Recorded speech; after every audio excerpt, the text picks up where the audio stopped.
uma pergunta aqui que o pessoal que está escutando a gente, ou até vendo a gente, eu acho que deve estar se fazendo, puta, bacana, show de bola, o cara tá falando na Tigre, a Tigre é daquelas propagandas fenomenais e tal. Cara, mas a minha empresa é pequena, a minha indústria é pequena, uma indústria média. Cara, não tem tempo nem para fazer meu planejamento financeiro. Os caras estão falando de planejamento de venda, estão falando de planejamento de previsão de demanda. É ou não é aplicável isso para uma empresa de porte menor, Fernanda? Eu, eu acho que deveria ser mais ainda aplicável. Esse é o ponto. Porque,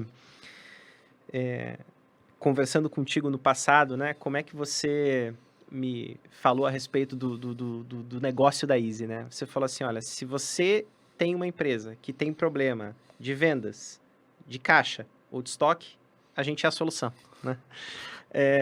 E há uma tendência de quanto menor você tá, né? O quanto menos escala você tem, mais você lida com esse tipo de desafio no negócio, né? Ou seja, uma dificuldade de fluxo de caixa, uma necessidade de capital de giro, que empresas maiores também possuem, mas ao mesmo tempo possuem muito mais flexibilidade para lidar com isso nos seus N estágios aí, né? Então, eu sempre penso comigo da seguinte forma, né? Que uma empresa grande, por mais que o processo dela seja desestruturado, de alguma forma ela vai lançar a mão dos seus N artifícios, né? E vai conseguir colocar a solução de alguma forma, ainda que da maneira errada, gastando mais dinheiro, ou gastando mais, enfim, né? Ou perdendo venda, enfim, mas vai achar uma solução para o problema, né? Eu acho que em negócios de menor escala, negócios que estão em sua fase inicial, ou negócios ainda não maduros, né? Ou negócios que eventualmente estejam passando por algum momento específico, né? Tem muitos segmentos pós-pandemia aqui que passaram, ou durante pós-pandemia, passando por momentos desafiadores, né? Parar e organizar esse processo é mais do que necessário, né? Porque no final, você acaba dentro desse trabalho e esse nada mais é do que, eu sempre brinco que o processo de go-to-market, e vejo o processo de S&OP dessa forma também, nada mais é do que fazer escolhas do que fazer e do que não fazer. Exato. Né? Então, você poder priorizar, né? E você poder fazer essas escolhas de maneira consciente, né? Através de um processo estruturado é determinante, né? E não precisa ser complexo. Esse é o ponto. Exato. Pode ser easy. Pode ser easy, exato. Não precisa ser complexo. Né? Porque quando a gente analisa todo esse boom da tecnologia, de software, né? Você tem softwares que te ajudam a automatizar processos, software que te... esses softwares, eles tentam levar para os seus clientes é uma automatização daquilo que é uma rotina. Então, quando a gente pensa num processo de S&OP, num processo de previsão de demanda, a gente está falando de trazer uma rotina. E essa rotina, à medida que ela vai sendo executada de maneira recorrente, ela vira um hábito. Promove discussões, conexões.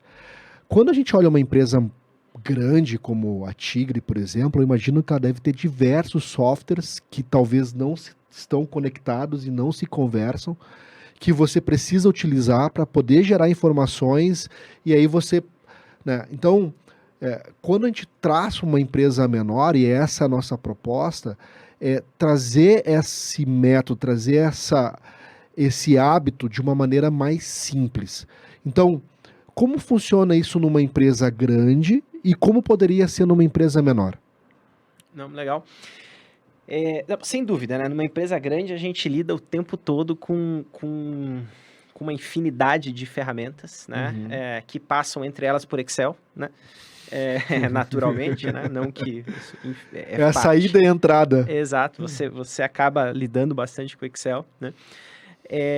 Mas é um desafio muito grande criar essa sinergia, tanto de informação, de colaboração, garantir que todas as informações estejam alinhadas e consistentes para tomada de decisão.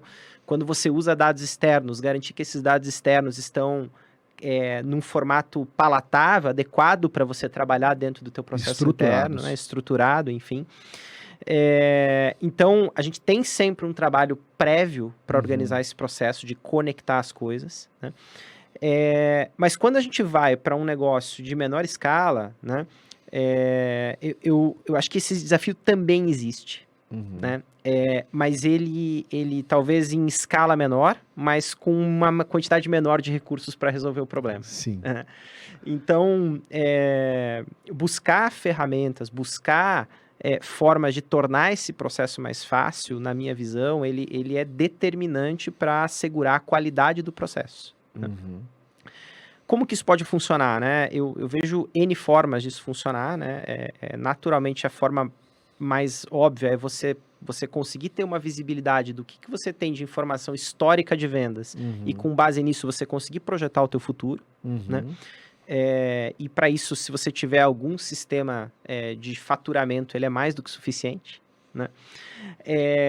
Mas se você quiser dar um passo a mais, né? Adicionar uma colaboração com a equipe comercial, tentar conectar isso com uma eventual estratégia de canal de venda que você tenha para capturar a informação do teu canal de venda, pode ser um outro passo importante, né?